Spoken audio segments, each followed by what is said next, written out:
Γεια σας, βρισκόμαστε στο 2 τέχνης του Γιώργου Φακανά, στην αίθουσα Αθηνά Live, όπου έχουμε κοντά μας τον ένα και μοναδικό Guthrie Govan. Mr. Govan, thank you for the interview, thank you for taking the time for this. No worries. Okay. So, what's your purpose of your visit? This is actually the end of a month-long tour of Europe with the Aristocrats trio. So, yeah, we've been all over the place.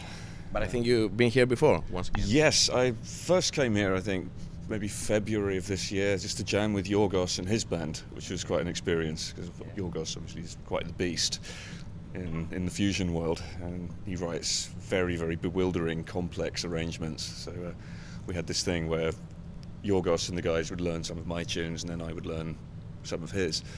So yeah, that required some homework for that gig, but it was a lot of fun. So, other than that, have you ever played with any other Greek musicians? Let me think for a second. Not that I know of. Maybe someone who was being secretly Greek. Tell me a little bit about Aristocrats. Okay, the Aristocrats, it's a fusion trio, I guess, if I had to distinguish it from many other kind of fusion trios. Some call it a supergroup. I guess we pay people to say that. No, it's got a lot more of a rock attitude. If you think of other bands which are, kind of get put together with people who are supposed to be good at their respective instruments, often it's a short-lived project just for one album, which is not the case with this. We really want it to feel like a band and keep working together and developing the chemistry. You knew each other for a long time before you did that?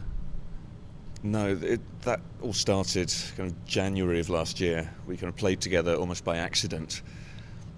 Brian Bella, the bassist, and Marco Miniman, the drummer, had a trio gig arranged in LA with Greg Howe, who was supposed to be playing guitar, and then Greg couldn't make it at the last minute, so that's one of those unfortunate things that actually turned out very well, certainly for me, because I got to play with those guys, and we realised we have this certain chemistry, and there are all these cool things happening during the gig, and it seemed like we didn't have to rehearse them.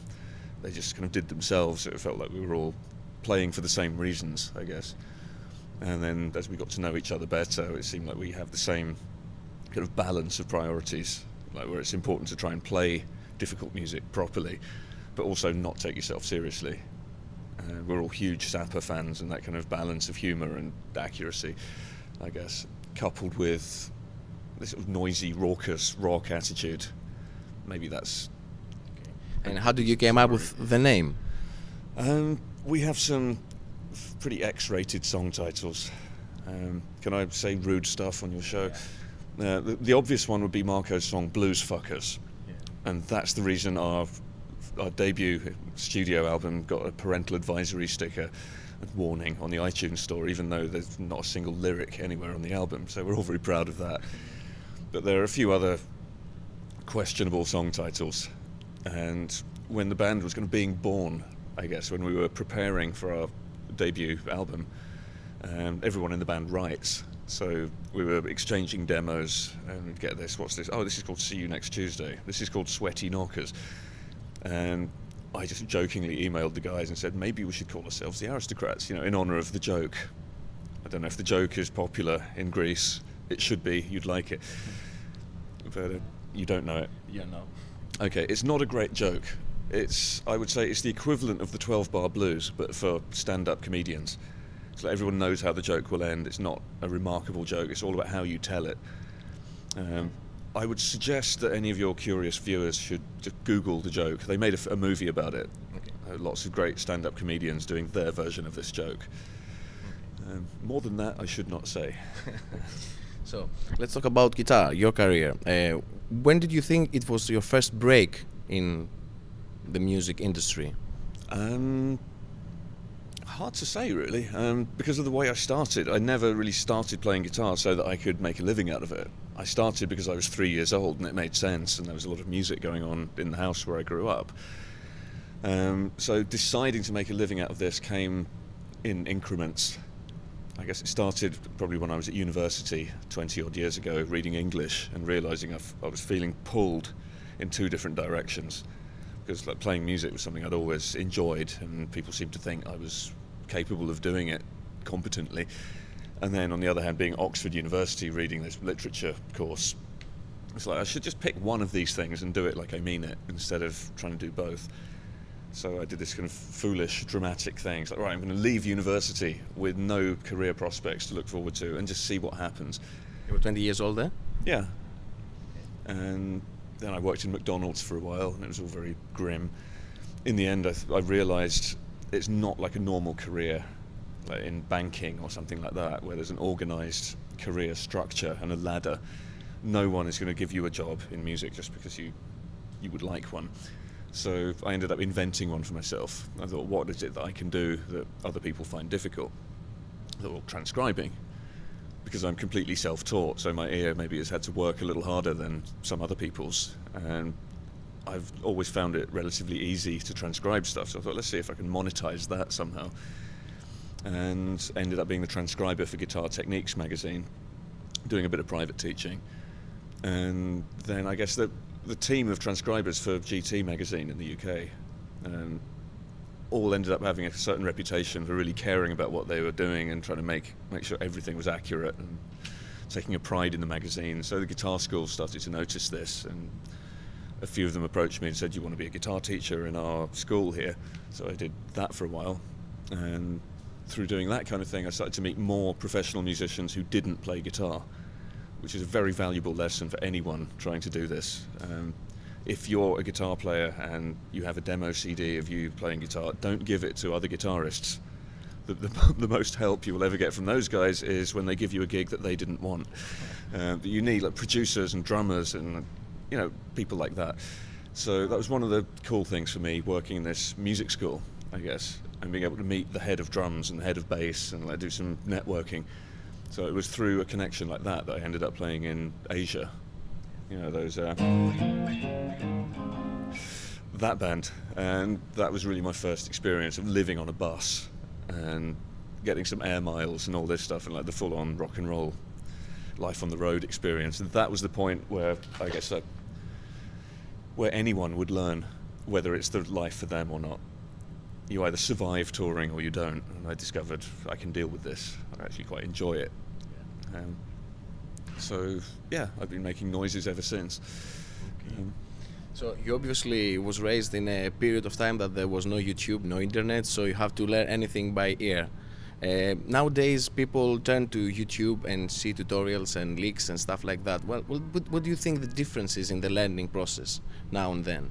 Oh, huge difference. It's a lot easier to get a perspective about how good the best people in the world are. That's one benefit of YouTube. You can be living in some fishing village in the north of Norway or something like that near the Arctic Circle, and still you can just spend 5 minutes on YouTube and you'll see scary things being done on a guitar. So no one is under any delusion about where the bar has actually been set. So that's a cool thing. And I can see as a result of that, there's all these technical monsters springing up all over the planet.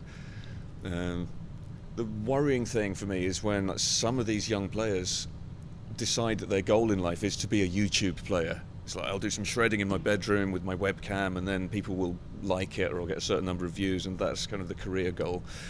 That's a little bit worrying. So, How come it's worrying? Because that's not what music is about. For me, music is about playing with people and playing to people. It's like write a song, form a band, communicate. Music is a language, and if you've got no one to talk to, then it's kind of not that rewarding knowing the language. So I guess the thing I'm trying to say is some guitarists end up just sort of locked in this dark room with the kind of, and that's their only companion in life. That side of it worries me because it, to me, is a very narrow section of what music is really all about. And I like the idea that people should be able to experience the whole thing. Do you think Does that make sense? Yes, it does. Do you think that YouTube and internet in general helped you with your career? Yes. I have a weird double-sided relationship with YouTube. I hate it. I hate it when people come to a gig or a clinic and watch the whole thing through their iPhone screen and then post it on YouTube without me getting to see it first. That bothers me because whatever I leave behind, that's kind of my legacy, if you like. It's nice to have some control over which stuff people get to hear, because this is what I do and it's the only thing I'm good at and it's the only thing I care about. So someone whose opinion I respect less than mine posting stuff that I don't get to screen first kind of upsets me.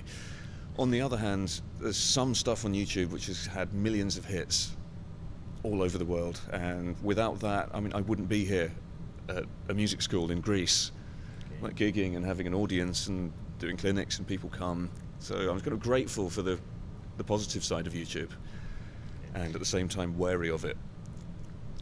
How does it feel that you are very highly regarded amongst players that you listened as a child, like Satriani or Vai or Paul Gilbert, or stuff that you grew up with listening, and now they say Guthrie Govan is a very good player, we like Guthrie Govan, we love Guthrie Govan. Yeah. How does it feel for you? You can probably guess. It's awesome. Yeah. It's a really, really nice thing. And has it changed your life in any way? The way you see yourself? Hard to say, really. I mean, I don't believe people when they say, "Oh, you're awesome, you're so good." It's like everyone is on this journey. Everyone's trying to get better, and the closer you get to the finishing line, the more you realise the finishing line is running away from you, and it's faster than you are. So you never quite get there. I think it's almost unhealthy if you reach a point where you say, "Cool, actually, I am pretty awesome." But the good thing is that never needs to happen, because music is such a big universe, and there's so many things that you can just keep exploring.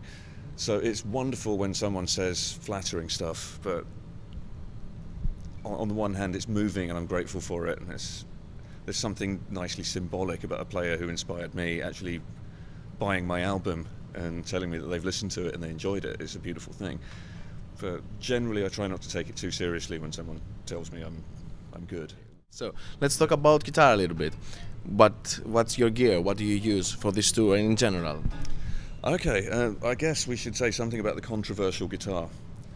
Okay, internet gossip mongers, take note. This is a prototype I've been working on with the guys from Charvel. It's made from Koa. This is what they would call a caramelized neck, which is essentially the same material that would be a roasted neck from Sir or a baked neck from Tom Anderson. Basically, they put maple in an oven and cook it without any oxygen, so it dries out and becomes ultra stable. So Koa plus maple seems to work. What I discovered before, mahogany plus maple. Mahogany is kind of my favourite tree, but it doesn't work with this. Those two trees don't want to talk to each other, and this seems more resonant. But I should add, at this point there is no endorsement deal. This is not a signature model. This is just a prototype, kind of one-off guitar. I've been playing it for the last month on this tour. I'm loving it. It sounds great. The neck hasn't moved. Couldn't be happier, etc.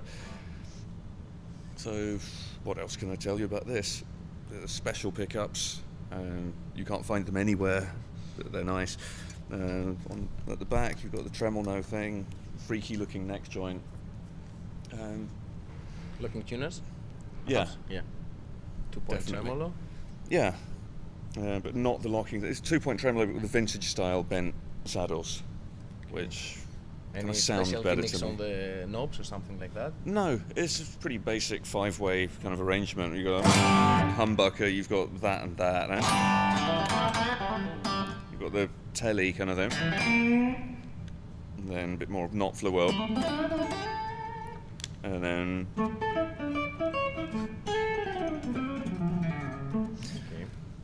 So, yeah, just a kind of greatest hits of various different guitar sounds that I like. How many guitars do you own? I'm not even sure. Not that many. Less than I owned a month ago. It's probably still in double figures, maybe 10, something like that. Do you have a special one that's... Yeah, I have a special one that never leaves the house. It's a 63 SG special, and I've had it for most of my life. So it was my first ever good guitar, and the neck is this thin, and I would never trust an airline with it. But that's special just because we've been through so much together. Okay. Just to get sentimental for a second. It's okay. And I have a Gibson 335 that's exactly the same age as me, so that's quite cool. That also doesn't leave the house anywhere? No. Okay. So let's talk about stomp boxes. Yeah, this is my touring pedal board. Until this tour, everything I needed fit onto this, whatever it's called, tone trunk, or is that right? I think it's a tone. Yes, it is. It's a tone trunk. And then I got this new flashback delay from TC, which is awesome, but as you can see, unreasonably large. So that's kind of evicted the reverb pedal there. But essentially, I've got the reverb and the delay there from TC, and they're both in the effects loop of the amp. So the reverb, I don't use that much. There's just one song where I need that.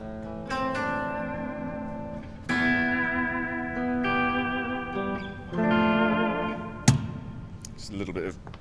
It's very subtle. atmosphere. Mostly, this thing lives here because it doubles it as a delay. So it's doing all that stuff, and I switch it over to looper mode, and this is invaluable for when I'm doing clinics and things like that, such as what just happened in this school a couple of hours ago. So I can get this in.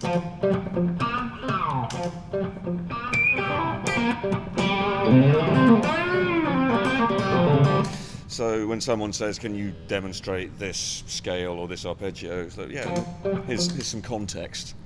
Because notes of scales on their own don't really mean anything. You need some kind of sonic wallpaper as a reference point. So having a fully functional looper makes my life easier. And that's why the enormous blue thing is on the pedal board instead of the tiny blue thing.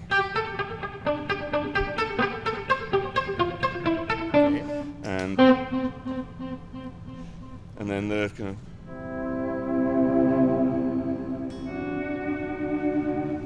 of... So what's next? So now you know what's in the loop. In the front, it starts with this Coco boost, which does two things. It makes me louder, and if I step on this, it's making me louder and boosting the mid-range. So instead of so that frequency. So this kind of arrangement, plus the volume pedal at the other end, that's the last thing. Using those two in tandem and the volume knob on the guitar, I can get through most gigs with a single channel amp. Welcome to a world of irony. This amp has about 12 channels, and I don't understand any of it, but I'm using one of them for the whole gig tonight. So from the Coco Boost, which has a buffer in it as well, that's the other nice thing about this pedal. It justifies having a few other pedals in front of it, and you don't lose as much tone. Polytune Mini from TC, again, do that and it tells me, for instance, that my low E string is sharp and my A and D strings are slightly flat. And this is nice because the display somehow senses how bright the surroundings are. So if you're playing outdoors and it's like midday in some festival environment, the pedal says, we're somewhere bright, I see, and the display will try that a little bit harder, and you can pretty much read it in any situation. This unfortunate pedal seems to be losing knobs on a weekly basis, so here it is with no knobs at all now. The Anodyne Chorus from Providence.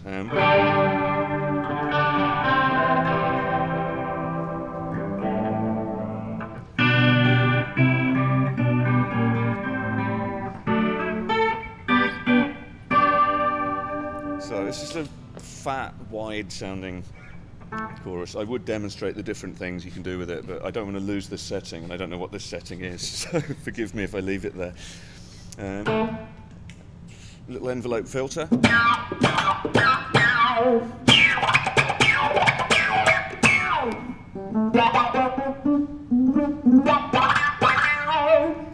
So I like pedals like that because it feels like you can play the effect. It's not just kind of putting a filter over the sound in a photographic sense. Yeah. You know, let's have that sound but make it more red. This is something you can control, and the harder you play, the more the EQ changes. So it kind of feels expressive. This, likewise, a different approach to the same kind of idea.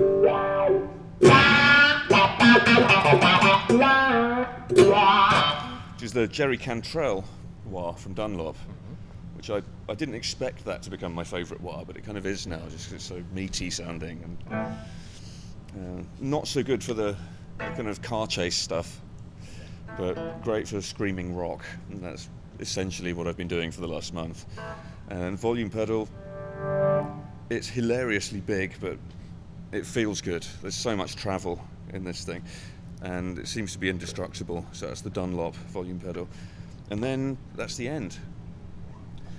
The other thing I need to tell you about is Pig, I guess. This has become quite a feature of our shows. An endorsement on that? Hopefully, yeah. We working on that, and then Mini Pig. How can you not like that? So yeah, unfortunately that's the whole rig rundown. I try to travel light. I'm doing the whole tour just with one guitar. I have that pedalboard. Any more than that and it becomes very difficult, especially in Europe when you have to hop on budget airlines every now and then. How small can you make your survival kit? Yeah. That's a big part of my reality. So I've learned to live with this relatively humble setup, and it seems to work. Okay. So what's your plans for the future? What are you hoping for your career, for the Aristocrats, for whatever you want? Okay, well, what's happening in the future? We have a live DVD and CD coming out kind of early December. I think maybe December the 8th or December the 10th. I'm really excited about people seeing that because this band is really a live thing. It's all about watching people interact. So there's a lot you can't really capture on a studio album. So that will be fun. I'm looking forward to people reacting favourably, I hope, to that. Then I have to write some songs for the next Aristocrats studio album, which we'll record in early January in Nashville, by the looks of things. And then, for quite a lot of next year, I'll be on the road with Stephen Wilson. Somehow I ended up being the guitar player in Stephen Wilson's band. So a couple of months back I was in LA recording guitar parts for the new Stephen album, which I think will surprise some people in a pleasant way. He's got this cool thing going on where it's essentially like a 70s fusion band playing prog music. So everyone's got a lot of headroom in the way they play. And it seems like Stephen really wants to kind of bring out that kind of live interactive element and combine that with the more disciplined prog vibe. And I won't say any more. People will be intrigued by this new album, I think. So next year will be all about juggling Aristocrat stuff and Stephen Wilson stuff, and that age-old promise I keep making. I have to make another solo album. I don't know when or how, but it has to happen, because I won't be happy until it does. So yeah, to summarise, a busy year lies ahead, and I wouldn't have it any other way. Thank you very much for your time. It's been an honor and a pleasure to have you here in Greece. We hope to see you again soon. Splendid. We should do that. Oh yeah. Για περισσότερες συνεντεύξεις, παρουσιάσεις εξοπλισμού και ενημέρωση για τα επόμενα events στην Αθήνα, επισκεφτείτε το Guitarspot.Gr.